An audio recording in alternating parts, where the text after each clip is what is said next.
Did you ever have one of those days where you know beyond the shadow of a doubt that great things are coming your way? You feel so incredible. And maybe the gift is, maybe the great things are that you feel so great. Welcome to my Monday, and welcome to another episode of The Wellness Shot. My name is Dr. David Orman, and this is for the week of July 27th, last week of July. And today's topic is on AI. And it may be a little bit different than you may anticipate. I had a number of people that I talked to, some patients and stuff, online and in person, that were quite concerned about it and concerned for a number of reasons. And I had a much different take on it than they did. And I'm happy to say it brought peace to them. So I'm anticipating the same thing for you as well. In no particular order, if you notice the rate or the pace at which AI is being almost jammed down the throat of people is not natural.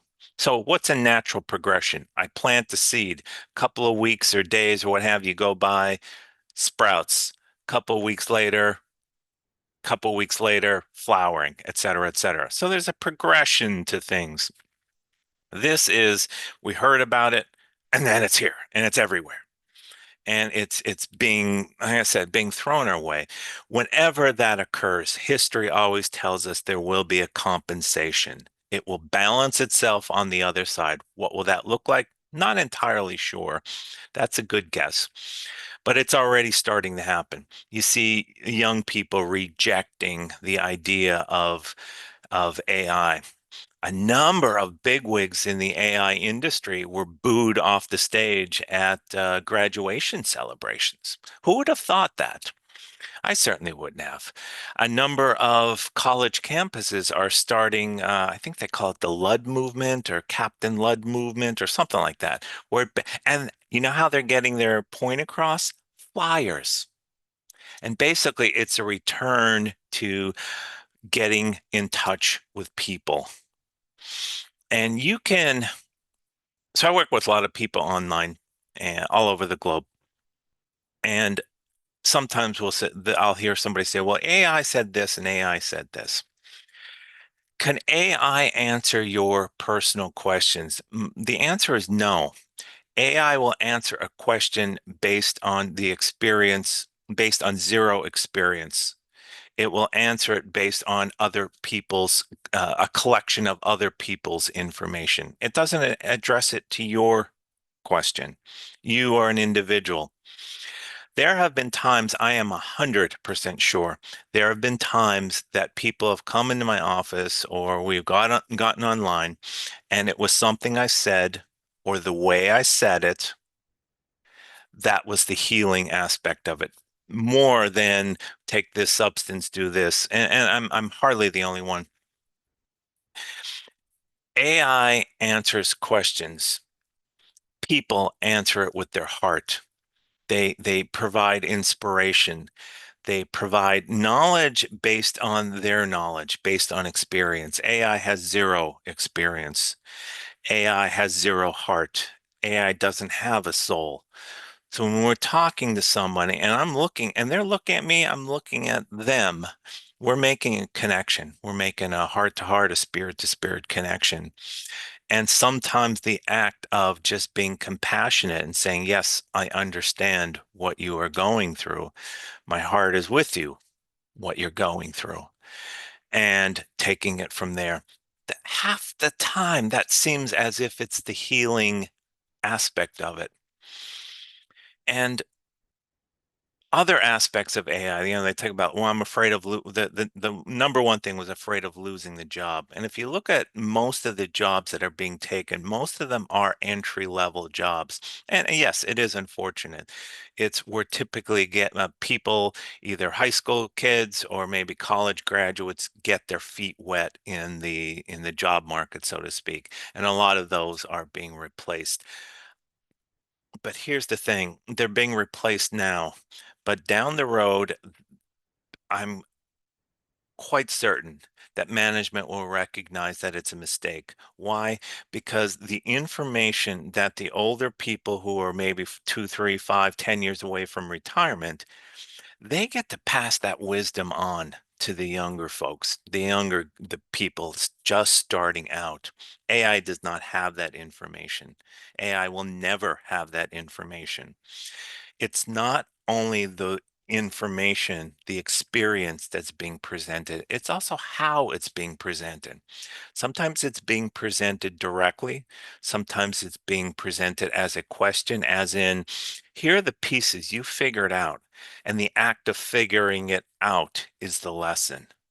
Not just keying in a couple of things and have it the most common information being spit out. The other aspect of it is in terms of creativity, when it comes to things like music and art, AI is nothing more than plagiarism, in my opinion. The music isn't real. When I was a kid, going to get an album, Led Zeppelin, yes, Deep Purple, it was a ceremony. It was an experience. You saved up your money. And it was, maybe all of $10 or something like that for an album. And you'd go with your buddy to the record store and you'd buy the album and you'd bring it back. You would take that plastic off and the sound and the feel of opening it. And sometimes it would open like this. And if it was really a great one, it would have the words, the lyrics on it. That was an experience. The Yes albums were these dramatic kind of sci-fi scenery, and then you would pop the record on and hear it for the first time. It was an entire experience, more than just let's download this song and here we go. And I don't know the correct terminology. When one of my teachers, the drum teacher, there's a there was a song that Led Zeppelin did called Achilles' Last Stand, and it was something like 121 beats per minute. But sometimes the drummer would play it at 118, sometimes they would play it at 123, and it was the human mistakes, so to speak, that made the song great. There was a computer program that would stabilize it. I don't remember the terminology, but it was 121 beats across. And the song just, it had no soul to it. It had no spirit to it. And he was like, ugh, it was the same song, the same guitar, same everything, but it just didn't sound right. And that's what's being missed. Eventually, the human spirit is going to need to be fed.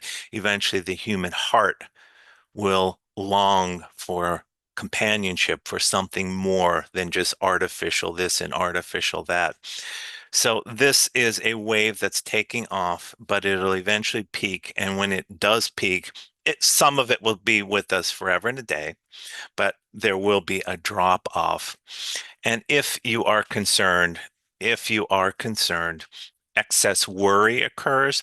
The organ that is responsible for excess worry is the spleen. So, how to weaken the spleen, excess consumption of dairy and sugar. How to strengthen the spleen, aside from reduction of sugar in particular, an increase of protein and increase of, in particular, yellow or variations of yellow vegetables. And then there are two particular herbs that are excellent. One is called hyssop, Hyssop. Hyssop is an excellent herb for not only strengthening the spleen, as in the physical organ. The spleen is responsible for what's known as transportation and transformation of food.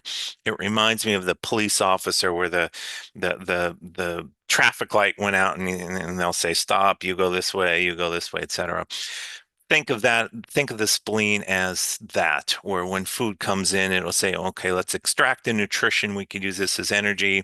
This is useless. Let's begin the waste removal process. The spleen also plays a major component in blood manufacturing and also of immunity. So Hyssop addresses all three aspects, the digestive aspect, the blood manufacturing aspect, and to a lesser degree, the immune boosting. Fantastic herb. If a person is really bloated, their diet hasn't been that great, and they've been eating a lot of junk, and here we go, underline that word, and there's an excess worry component. I'm worried about AI, I'm worried about my health, I'm worried about this, I'm worried about that. The herb is called Poria, Poria, cocos, Cocos. And when you see it in its raw form, it reminds me of a piece of chalk. It even leaves that white residue behind. But you can get it, of course, in a capsule form or in a liquid form. And it is excellent for drying what's referred to as excessive damp, which is that bloating in the stomach or that the phlegmy type cough or always having the clear one's throat. But it also helps to settle the spirit or settle the mind from excess um, hamster wheel. I know that the in Eastern religions and philosophy they call it monkey mind, where the same thought keeps going over and over and over and over and over and over and over. You'll often note that the voice changes when this occurs. When the spleen is weak, I'm going to exaggerate. They'll have a tendency to be singing, or is it really talking? In other words, it just goes on and on. You ask how they're doing, and 45 minutes later, you got part one of the answer. And again, there's a tendency toward that sing-song type of voice. That's when Pori is fantastic. It also short circuits the monkey mind, the hamster wheel thinking, and allows moments of quiet, moments of silence, where divine, where Tao, where um, Great Spirit, whatever you want to call it, can tap you on the shoulder and say, you know what, go that way. Do this or don't do that. I know it looks good on paper, but don't do it. We have something bigger planned for you. Inspiration. And that voice, so to speak, and it's not Morgan Friedman's booming voice or anything like that. It's a little whisper. It's your voice and it's your intuition. Sometimes people will call it same thing.